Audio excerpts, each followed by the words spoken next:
I do want to round out the rookie discussion here with the one tight end that we're really locking in on for the Senior Bowl, Harold Fanning out of Bowling Green. He was a top 100 player coming into the season and blew away expectations. This dude is an absolute menace. Consensus All-American. Mac Offensive Player of the Year. I don't know if you guys like me, but I love Mac Nation on Wednesday night. Yeah, I can't get enough of it, man. And led the MAC and the country in receptions of all players, not just tight ends, 117. Also led the country in receiving yards, over 1,500. Next closest guy to him didn't even have 600 yards on this team. Eric, what are your thoughts on Fanning as we're coming into the Senior Bowl? Does he project as your tight end 3 in this class? I know Gunnar Helm, a lot of people like him. A lot of people like Ferguson out of Oregon as well. 2 players we're expected to see more of in Mobile this weekend. What are you thinking here for Fanning? Where does he slot in? And what do you think you're hoping to learn from this process at all? I've currently got him at 3, to your point. I think if things go favorably for him in this process, he could be the first tight end off the board when we get to the draft in April. I agree. Absolutely I agree. Explosive offensive weapon. I mean, not only set, but just obliterated every school record, a lot of MAC records, right? Just putting up prolific numbers. He also showed an ability to be pretty effective as a runner.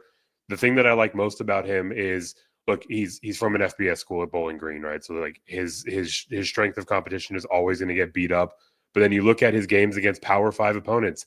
Penn State, have you heard of them? Apparently they were a receiver away from winning the national title. He put up 11 receptions, 137 yards in a score. Texas A&M 8 for 145 and 1, right? Like he played very, very well against the best competition that he faced, and he's going to have a bigger opportunity to showcase that during the Senior Bowl, during the pre-draft process, right? The biggest question for him, whether or not he will jump up to that tight end 1 rank, is he's kind of undersized. He's 6'4", but he's 230, right? He doesn't have a whole lot of bulk to him. There are legitimate open questions about his ability as a blocker, right? Whenever they have him in line. So if he's down there in Mobile getting completely blown up on the edge, he's probably going to stay about where he is, maybe even slide a little bit. If he can hold his own, if he can show that he can get some push on the blocking side, if he can block and head into his route and create enough timing for his quarterback, I think this is a guy that people can absolutely fall in love with. And he's got the athleticism to be the first tight end off the board if everything breaks in his favor. Yeah, I was about to say that when he played Penn State, he was one of the 2 Bowling Green players I knew, and I had him circled, and I was watching him like a hawk. And I said, "We can't stop that." And Bowling Green came out like we are in danger of losing that game at one point. Like that was one of the closest games Penn State played all season long. Bowling Green absolutely took it to us. So another guy stayed loyal to his team. Love to see what he did down there in the MAC this past year. Steve, right now, I know you aren't the biggest Tyler Warren guy. Age is a factor there. I know we've heard some mixed reporting on really what Tyler Warren's age is. You like Colston Loveland, but it sounds like you like Fannin too.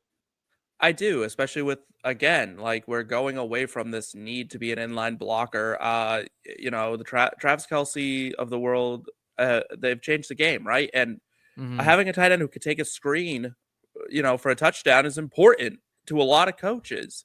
And Harold Fannin is an athlete among athletes, right? Like you look at this guy and you're just like, this dude is an athletic freak. Like, and that's playing against athletic freaks. So when you do that, when you just pass the eye test so cleanly, you are already in that discussion at a thin position. If he shows that he's even passable as a blocker, I would happily put him as my tight end 1. Yeah, and I know as long as it's not a liability, right? And I know a lot of people like shred on him for playing in the MAC. The MAC's a pretty good conference, honestly. Like I think the MAC is like, right up there. Like I don't think it's that far behind the Big 12. I'm gonna be honest with you. Stop it. It's a G5 conference, but I still think it's a damn good conference. I still think there's good play in there. It's one of the better FBS conferences, but it's not a stone's throw from the Big 12. But then at the same time though, like you said, Eric, like this guy proved it against top level competition every time he was playing, a Power 5 school or Power 4, excuse me now. But, I'm there with you. I love Harold Fanning. Excited to see kind of what he can do down here in Mobile, Alabama.